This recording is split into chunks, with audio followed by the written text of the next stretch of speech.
Так, друзья, рад приветствовать вас вновь на своем канале. И это видео будет посвящено двигателю на Chevrolet Niva.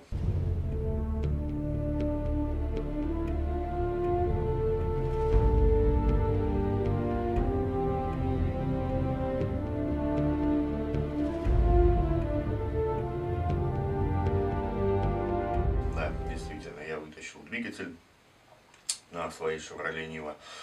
Оказалось бы, все было намного проще. То есть я выгнал Мазду, сейчас передвигаюсь на ней, загнал Ниву, сделать небольшое ТО, хотел померить зазоры в клапанах, поменять моторное масло, ну так скажем, сделать небольшое ТО. Так вот, когда я открутил маслосливную пробку, то на ней, на магнитной пробке, я увидел пыль металлическую, да. И это послужило сигналом о том, что необходимо снимать двигатель. Вот, в принципе, скинул головку блока цилиндра. Там ничего как бы страшного не было, критичного. Единственное, что вот эта полость, где находится распредвал, она была загажена, черная, да, но я не думал, что такая же чернота будет в двигателе. То есть более засранного двигателя я, в принципе, сталкивался с двигателями, да, по роду своей деятельности довольно-таки часто, но такого засранного двигателя я не видел. Абсолютно все, сам блок был покрыт налетом. При вскрытии коленчатого вала, да, щечки коленчатого вала я отсюда снимал ножом, подсаживая налет. Да, в принципе, коленчатый вал, несмотря на то, что масляные каналы даже, они почти закрылись, то есть если бы я там поездил еще на ней там месяца 2-3 так активно, вот, то есть они бы закрылись полностью, и система смазки, в принципе, в двигателе отсутствовала как таковая. Вот. Ну, в принципе, промерил все шейки, они еще в номинале, есть незначительные царапинки, прям еле заметные, да, то есть пальцем даже не ощущаются, то есть, коленвал, грубо говоря, я спас, да, вот, то есть, что не скажешь о вкладышах, которые шатунные вкладыши, да, также и коренные, в принципе. Вот, они уже достаточно подношенные, вот, их я поменяю. Самое обидное было то, что, все вы помните, на видео я показывал, как поменять цепочку ГРМ, да, это было не так давно, и автомобиль, в принципе, прошел, около, наверное, 1020, в принципе, да, второй раз я масло меняю, 20 тысяч километров. Так вот, башмак натяжителя имеет борозды, примерно миллиметра 3 глубиной, хотя я как бы комплект полностью менял, да. То же самое могу сказать о цепочке, да, она гнется как шнурок, она просто, она растянута как тряпка. Вот, то есть это все дело пойдет на выброс. Пошел дальше. Вытащил поршни, на дне поршня там также был нагар.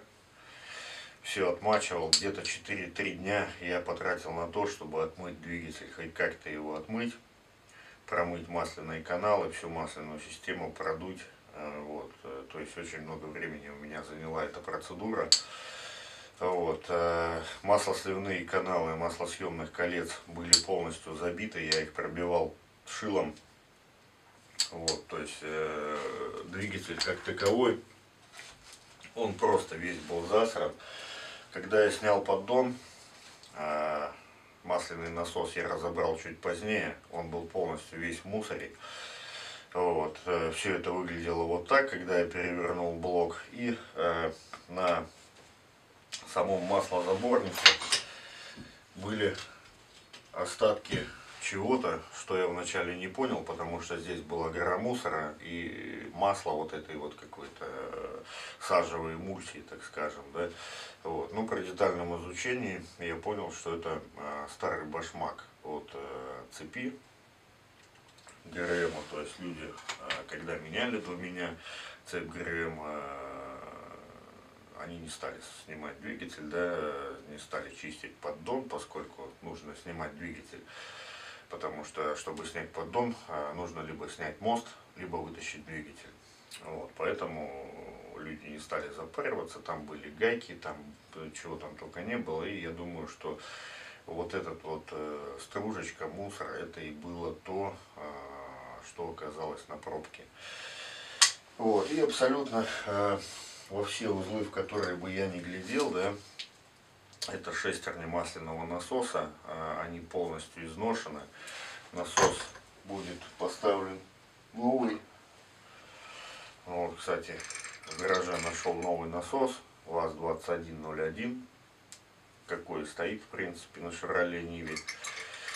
Вот, поставлю этот новый насос, и я думаю, что машинка будет продаваться, поскольку нет, я все сделаю по-человечески, все, чтобы не стыдно было за автомобиль. Вот. Но меня угнетает то, что производители наши, соотечественники, которые собирают все наши отечественные автомобили, все узлы и агрегаты, да, с завода, они идут уже, ну, вот с кем не разговариваю, да, Веста, там, X-Ray, там, вот эти все новые модели, вот, они уже на 8000 начинают жрать масло. Вот буквально недавно разговаривал со знакомым, вот, так и запчасти, как бы, ну, вот вы сами видите, да, ну, что такое 15-20 тысяч пробега цепи ГРМ, а ее уже нету, да, то есть если бы я еще там, может быть, 5000, может быть, 3000 проехал, да, ее бы оборвало и благополучно клапана встретились бы с поршнями. Вот. В силу этого, как бы, потому что данный автомобиль я приобретал он как бы подменный автомобиль, то есть пока я делаю Мазду, занимаюсь этим проектом, вот, моя сфера деятельности связана с разъездной работой, вот, то есть данный автомобиль был приобретен для того, чтобы ездить.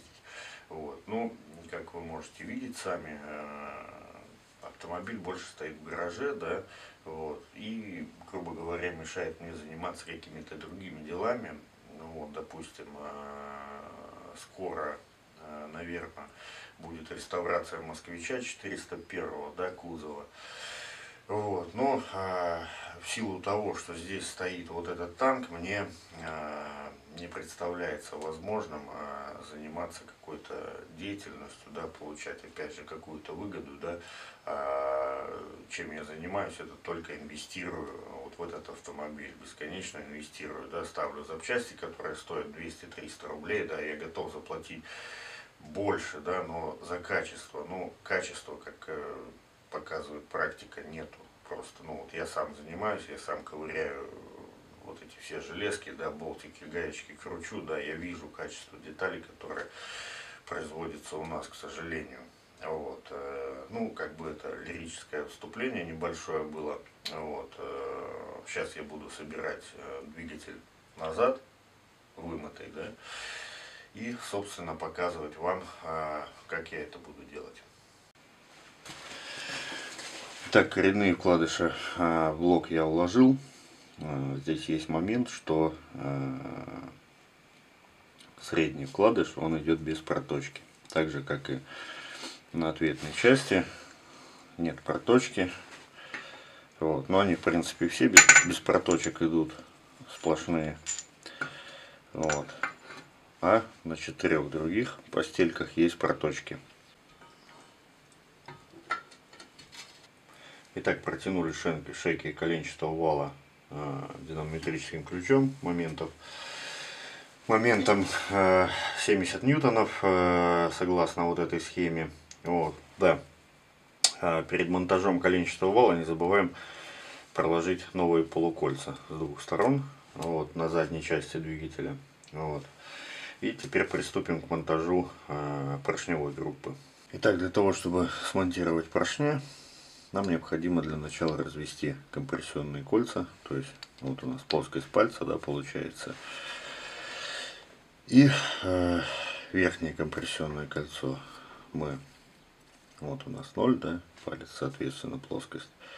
Отводим на 45 градусов кольцо. Второе компрессионное кольцо мы уводим на 180 от замка компрессионного кольца. Маслосъемное кольцо, замок, мы устанавливаем примерно на 90 градусов от первого компрессионного кольца.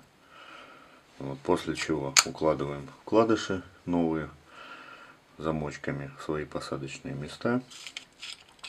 На коренной крышке и на шатуне имеется номер. Этот номер соответствует номеру цилиндра. Соответственно, здесь цифра 4. Мы устанавливаем 4-й цилиндр. И таким образом заталкиваем поршень в цилиндр. Поршни установлены.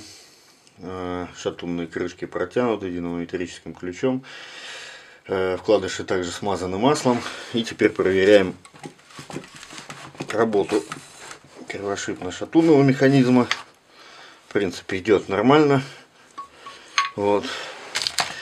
И сейчас приступаем к монтажу системы масляного насоса, системы подачи масла.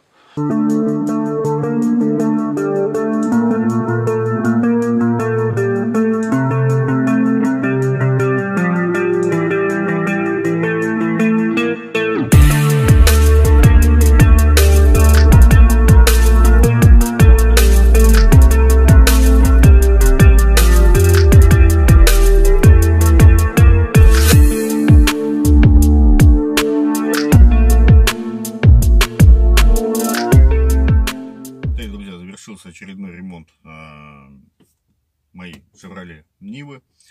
Вот, данное видео я записываю спустя 2 месяца, точнее не это видео, а вот эту концовку, да, когда сейчас я вам говорю. Вот, то есть могу сказать, как себя чувствует двигатель. Двигатель, в принципе, чувствует себя нормально, никаких посторонних шумов, тяга появилась. Вот, ну, понятно, что подкинул новые детальки, да, хоть я понимаю, что эти детали не совсем хорошего качества, как и все это говнище, которое продается на АвтоВАЗы и так далее. Ну, все вы могли видеть тот же самый башмак успокоителя цепи, вот, который за 20 тысяч километров превратился в полное говно. Вот, поэтому, как бы, о чем я говорил, что хочу продать этот автомобиль, поскольку, в принципе, автомобиль всем меня устраивал, да, для каких-то хост-нужд, для поездок за город. В принципе, он все свои функции выполняет. Но качество запчастей, да, опять же, повторюсь, оставляет желать лучшего. То есть даже те же самые сальники, да, ну пусть они стоят 60 рублей, сущие копейки для автомобиля, так скажем, но когда их меняешь 2 раза в неделю, да, чтобы не выливалось тупо масло, потому что выходишь с утра из дома, подходишь к автомобилю и наблюдаешь, как чернеют лужи под ним. Вот, то есть эти сальники я менял с периодичностью 2-3 недели, вот, абсолютно везде, в мостах, в раздатке, вот, постоянные какие-то течи, да, также вот эти вот резинки в подвеске и так далее. Они просто рассыпаются. Понятно, что можно поставить касаемо подвески нормальные запчасти, да, то есть я знаю, что пружины ставят от поджерика, да, но это уже получается не классическое, да, исполнение, это какой-то уже кастомный проект, да, это дополнительные инвестиции в этот автомобиль, которых именно в этот автомобиль мне не хочется делать. Вот, ну и на такой не совсем веселой ноте я хочу закончить этот ролик. В принципе, не такой он был информативный, хотелось просто подчеркнуть качество запчастей, вот, ну и чтобы он был для истории. С вами был Валдайский гараж, всем пока.